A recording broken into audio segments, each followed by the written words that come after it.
Welcome to Module 6 of the MITRE ATT&CK course. This module covers lateral movement and collection, showing how attackers pivot within a network using stolen credentials, access remote systems, and gather target data.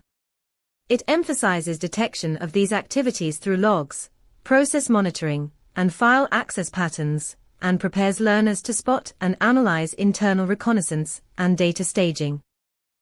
Lateral movement and collection. Once an adversary has successfully completed credential access and discovery, they have the map and the keys.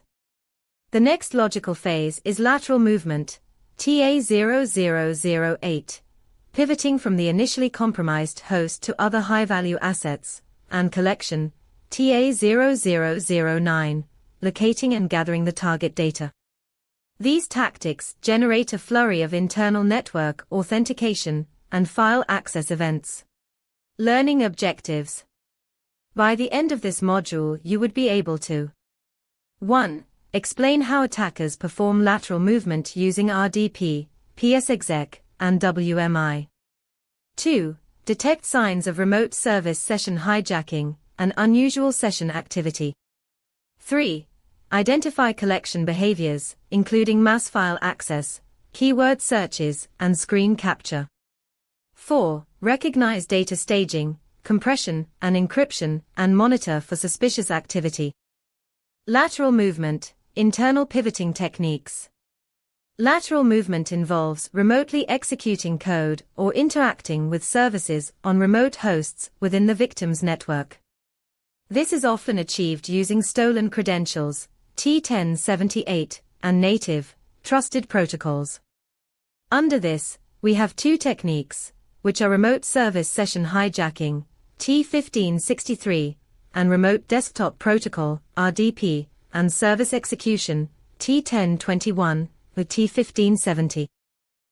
1. Remote service session hijacking, T1563. This is a technique where an attacker slips into an already active RDP, or SSH session, and takes it over, so they don't have to create a new connection that might look suspicious. Procedure. Attackers intercept session tokens or use tools like tscon.exe or shadow.exe to take over a disconnected RDP session. Detection. Watch for odd session activity, long-running sessions, or tscon.exe usage without a matching login event. 2.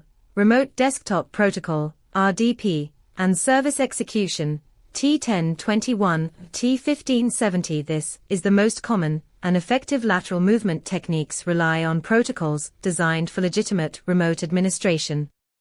We have three techniques, let's explore them further. 1. T1021.001 RDP. Remote Desktop Protocol. Attackers log into remote systems using stolen credentials. They connect through the normal RDP client. Detection comes from spotting unusual type 10 login patterns in authentication logs. 2. T1570 Service Execution, PSExec. SC. Attackers run commands on a remote machine by creating a temporary malicious service. Tools like PSExec or SCEXC make this possible. Detection relies on catching unexpected service creation events and short-lived services. 3. T1047 Windows Management Instrumentation, WMI. Attackers execute code or gather data remotely through WMI without launching a visible new process. They use WM or scripts. Detection focuses on unusual WMI activity, or new WMI event filters and consumers. Collection, locating and gathering data. Collection, TA0009, involves identifying the data that satisfies the adversary's goal and preparing it for theft. There are two techniques covered here: data from local system, T1005, and network shared drive, T1039, and screen capture, T1113. Let's look at each of them. 1. Data from local system, T1005, and network shared drive, T1039. Attackers gather data in two simple ways: searching the local machine and pulling files from shared network drives. T1005, local system, they run quick commands to hunt for sensitive files using keywords. T1039, network shared drive, they browse shared folders and copy files using the stolen credentials. Detection focus, file monitoring. 1. Mass file access, monitoring for a user account, especially a service or non-admin account, that suddenly accesses or copies an unusually large number of files, e.g., greater than 1,000 files in 5 minutes, or accesses files from many different shares they don't normally use. 2. Suspicious keywords, monitoring the command line for keywords like findster, grep, or dir combined with sensitive terms.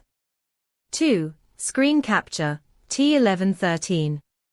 In screen capture, attackers sometimes capture screenshots of sensitive applications or environments, particularly those that cannot be easily accessed via automated collection, e.g., multi-factor authentication screens. Staging and packaging, data preparation. Before exfiltration, the data must be prepared. This usually involves staging, moving it to a single location, and packaging, compressing and encrypting it. There are two techniques under this, which are data compression and data encrypted for exfiltration. 1. Data compression, T1002. Data compression, T1002. Attackers bundle files using tools like zip or RAR to create a single compressed archive. Detection focuses on spotting compression utilities running and a large archive appearing right after. 2. Data encrypted for exfiltration, T1567. After compressing the data, they encrypt the archive to evade inspection. Detection involves noticing large, high-entropy files being created and quickly sent out. Summary. In this module, we covered how attackers pivot across a network using methods like RDP, PSExec, WMI, and even session hijacking, along with the key logs that reveal these movements. We also skimmed the basics of how they gather data, grab files or screenshots, and then package everything using compression or encryption. For practical labs on this module, make reference to the course PDF materials.